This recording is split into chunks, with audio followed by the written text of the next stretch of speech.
ఇక జనగామ జిల్లాలో food poison కలకలం రేపింది. పెంబర్తిలోని సోషల్ వెల్ఫేర్ రెసిడెన్షియల్ బాలికల పాఠశాలలో ఫుడ్ పాయిజన్ తో 5 విద్యార్థినులు అస్వస్థతకు గురయ్యారు. వీరిని జనగామ మాతా శిశు ఆసుపత్రికి తరలించారు. చికిత్స అందించిన వైద్యులు విద్యార్థినులను అబ్జర్వేషన్ లో ఉంచారు. స్కూల్ యాజమాన్యంపై చర్యలు తీసుకోవాలని డిమాండ్ చేస్తూ విద్యార్థి తల్లిదండ్రులు ఆందోళనకు దిగారు. స్కూల్ సిబ్బంది దురుసుగా ప్రవర్తించడం సరికాదని తల్లిదండ్రులు మండిపడుతున్నారు.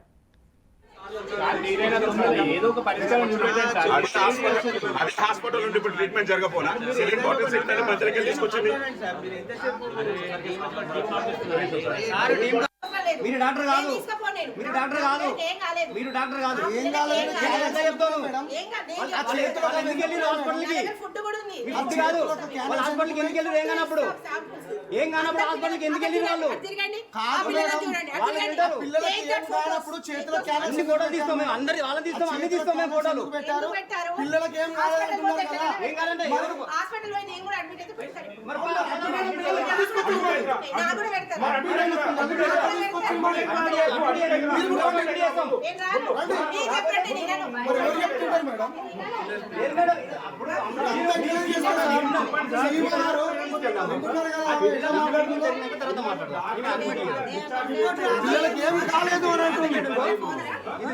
అవును.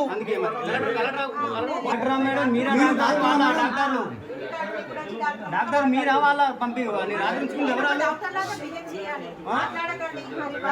పిల్లల్ని హాస్పిటల్ పంపించాలి ఫస్ట్.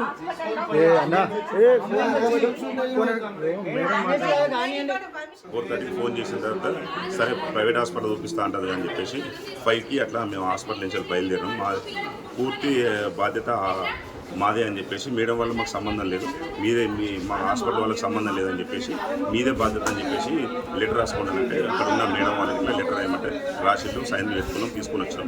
తీసుకొచ్చిన తర్వాత హాస్పిటల్ తీసుకుపోకుండా మళ్ళీ హాస్పిటల్కి తీసుకొచ్చిన మేడం అంటే ఇక్కడ ఒక లెటర్ రాసిన తర్వాత హాస్పిటల్ తీసుకుపోదామని చెప్పేసి హాస్పిటల్ తీసుకుపోదామని చెప్పేసి 1 అవర్ 3 అవర్స్ చూసినాం. 3 అవర్స్ చూసినా కానీ పిల్లలు ఇంకా హాస్పిటల్ తీసుకుపోతారని చెప్పేసి వాళ్ళు మీటింగ్ జరుగుతుంది. మధ్యలో పోయిన అడిగితే ఆ మేడం ఉండేసి తీసుకెళ్తామండి ప్రిన్సిపల్ మేడం అంటే ప్రిన్సిపల్ మేడం ఎప్పుడు వస్తుందండి? నిన్న 7 జరుగుతాయి, నైట్ 7 జరుగుతాయి, ఇప్పుడు మార్నింగ్ 9 అవుతుంది, ఇప్పటి వరకు రాలేదు మేడం. అసలు ఏంది ఇది పద్ధతి అయినా? మీరు మా పిల్లలు మాకు పంపించేసి మేము పెట్టుకోవడం అని చెప్పేసి మేము పంపి మీ పిల్లలు కాదు మా పిల్లలు అని చెప్పేసి గేట్ అవతలకు తోలడం జరుగుతుంది. ఇక్కడ వాటర్ స్టేషన్ ఉండదు, బాత్రూమ్స్ ఉండేది సరిగా, ఏది ఉండదు, పేరెంట్స్ వస్తే కూడా రెస్పాండ్ ఉండదు సరిగా. ఇక జనగామ జిల్లాలో జరిగిన ఫుడ్ పాయిజన్ కి సంబంధించిన పూర్తి డీటెయిల్స్ మా వరంగల్ ప్రతినిధి భాస్కర్ మరింత సమాచారాన్ని అందిస్తారు. భాస్కర్ చెప్పండి, మరి ఇప్పుడు ఆ స్టూడెంట్స్ ఆరోగ్య పరిస్థితి ఎలా ఉంది అని వైద్యులు చెప్తున్నారు? ప్రతిభ జనగాం జిల్లా రెసిడెన్షియల్ పెంబర్తి రెసిడెన్షియల్ లో దారుణం చోటు తీసుకున్న పరిస్థితి. రాత్రి ఆ కల్తీహారం తినడం తోటి బాలికలకు ఒక్కసారిగా 5 విద్యార్థులకు అస్వస్థత చోటు చేసుకున్న పరిస్థితి.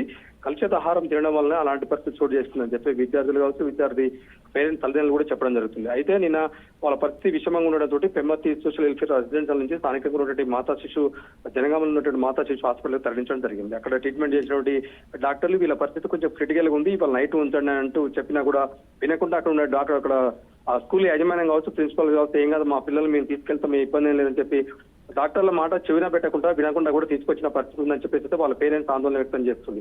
తీసుకొచ్చిన తర్వాత కొంత వాళ్ళ ఆరోగ్య పరిస్థితి ఇంకా విషమించడంతో సీరియస్ అయిన పరిస్థితి. వాళ్ళ పిల్లల్ని చూడడానికి పేరెంట్స్ వచ్చినా కూడా వాళ్ళ తల్లిదండ్రులు ఎవరు వచ్చినా కూడా లోపలికి అనుమతించకపోవడంతో ఒక్కసారిగా ఆందోళన చేపట్టారు విద్యార్థి తల్లిదండ్రులు. ఈ నేపథ్యంలోనే స్థానికంగా ఉన్నటువంటి ఆ ప్రిన్సిపల్ కావచ్చు, ఆ స్కూల్లో పనిచేసినటువంటి ఆ సిబ్బంది ఎవరైనా ఒక పద్ధతి లేదు, కనీసం గౌరవించా కూడా ఎట్లా పడితే నోటికి వచ్చి మాట్లాడుతూ తిట్టున్నారని చెప్పేసి ఆందోళన చేయడం జరిగింది.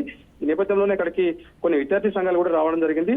ఆ విద్య కనీసం మా పిల్లల్ని చూడనివ్వండి, వాళ్ళ ఆరోగ్య పరిస్థితి ఎలా ఉందో తెలుసుకుంటూ తర్వాత మేమే మా సొంతంగా ఖర్చులతో తీసుకెళ్లి బయట ట్రీట్మెంట్ చేపిస్తామని చెప్పేసి చెప్పినా కూడా ఏదైతుందో రెసిడెన్షియల్ పాఠశాల కురుకుల ఆ ప్రిన్సిపల్ కవితని వినకుండా కవిత ఇష్టం వచ్చేట్టు చేస్తారని చెప్పేసి ఆ పేరెంట్స్ ఆందోళన చేయడం జరిగింది. ఈ నేపథ్యంలోనే ఏబీసీ సంఘాలు కావచ్చు, ఇటు విద్యార్థి సంఘాలు వచ్చి తన రెసిడెన్షియల్ స్కూల్ దగ్గరకు వచ్చి ఆందోళన చేయడం జరిగింది. వెంటనే ఆ ప్రిన్సిపల్ కవిత పాలన విధించాలి, ఆమె చెప్తే వినకుండా కూడా విద్యార్థుల జీవితాలతో ఆటాడుకుంటుంది, ఆమె మొండి వైపు నశించాలని చెప్పేసి ఆందోళన చేయడం జరిగింది. వెంటనే స్థానికంగా ఉన్నటువంటి పోలీసులు వచ్చి కొంత సద్మంచడం జరిగింది. ఈ నేపథ్యంలోనే ప్రస్తుతం ఉన్నట్టయితే విద్యార్థుల ఆరోగ్యం కొంచెం అంటే పరిస్థితి కొంచెం ఇబ్బందికరంగా ఉన్న నేపథ్యంలో ట్రీట్మెంట్ అయితే కొనసాగుతుంది. వాళ్ళ పరిస్థితి అయితే ఇప్పుడు కొంచెం నిలకడగానే ఉండేది చెప్పొచ్చు. ప్రతిభ భాస్కర్, ఇప్పుడు మనం విజువల్స్ లో అయితే చూస్తూ ఉన్నాము. సో పిల్లల పరిస్థితి కొంచెం క్రిటికల్గానే ఉంది, అబ్జర్వేషన్లో ఉండాలి అని చెప్పినా సరే మరి పాఠశాల యాజమాన్యం ఎందుకు ఇలా ప్రవర్తిస్తుంది? మరి దీని వెనక ఏదైనా ప్రధాన కారణాలు ఉన్నాయా? ప్రతిభ అదే జరుగుతుంది. ఏంటంటే పేరెంట్స్ వాళ్ళు చెప్పినా వినకుండా ప్రిన్సిపల్ నిరంకుశ మొండి వైఖరి తోటే ఇలాంటి పరిస్థితి జరిగిందని చెప్పేసి చెప్తున్న పరిస్థితి. అయితే అక్కడ హాస్పిటల్లో డాక్టర్లు కావచ్చు, సంబంధిత సూపర్వైజర్ ఎంజిఎం సూపర్వైజర్, సంబంధిత సూపరింటెండెంట్ కూడా చెప్పినా వినకుండా పరిస్థితి కొంచెం క్రిటికల్ గా ఉంది. వాళ్ళు ఉంచండి నైట్, తర్వాత మేము ట్రీట్మెంట్ చేసిన తర్వాత ఒక క్లియర్ ఓకే ఉన్న తర్వాత ఆరోగ్య పరిస్థితి నిలకడ ఉన్న తర్వాత తీసుకెళ్తారని చెప్పినా వినకుండా ఇటు స్కూల్ యాజమాన్యం కావచ్చు, అటు ప్రిన్సిపల్ కావచ్చు, వాళ్ళ మొండి వైఖరి తోటి ఇలాంటి ఇబ్బంది జరుగుతుందని చెప్పేసి అటు వైద్యులు చెప్పడం జరుగుతుంది. అదేవిధంగా పేరెంట్స్ కూడా చెప్పడం జరుగుతుంది. మా పిల్లల్ని మేమే ప్రైవేట్ హాస్పిటల్ చూసుకుంటాం, మీరు పట్టించుకున్న పరిస్థితి లేదు, వాళ్ళు ఇట్లా ఉంటే చాలా అనారోగ్యానికి గురి అయ్యే పరిస్థితుంది, చాలా దారుణమైన పరిస్థితి అని చెప్పేసి ఆందోళన చేయడం జరుగుతుంది. ప్రస్తుతం వాళ్ళకైతే ట్రీట్మెంట్ కొనసాగుతుంది. వైద్యులు పరీక్షించిన తర్వాత మరికొద్ది గంటల్లో మనకైతే ఇంకా పూర్తి సమాచారం తెలియాల్సిన అవసరం అవుతుంది. ప్రతిభ భాస్కర్, ఇప్పుడు వాళ్ళు స్టూడెంట్స్ పాఠశాలలో ఉన్నారా, లేదు అనంటే హాస్పిటల్ అబ్జర్వేషన్ లోనే ఉన్నారా? ఫైనల్లీ స్టూడెంట్స్ ని పాఠశాల తీసుకొచ్చారు. ప్రతిభ నైట్ కొంత ట్రీట్మెంట్ చేసిన తర్వాత పాఠశాల తీసుకొచ్చారు. డాక్టర్లు చెప్పిన విని కూడా తీసుకొచ్చారు. పర్లేదు బాగానే ఉంది, మా పిల్లలు మేమే స్టూడెంట్ తీసుకొచ్చిన పరిస్థితి. అయితే గేట్ స్కూల్ దగ్గర ఆందోళన చేస్తారు విద్యార్థి సంఘాలు. మళ్ళీ హాస్పిటల్ తీసుకుపోవాలని చెప్పడం జరుగుతుంది.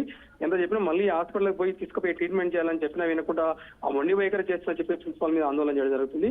మరి కాసేపులో మరి హాస్పిటల్ తీసుకుపోతాం, ట్రీట్మెంట్ చేపిస్తామని చెప్పేసి అయితే స్కూల్ యజమాని చెప్పడం జరుగుతుంది. Right Bhaskar, thanks for the details.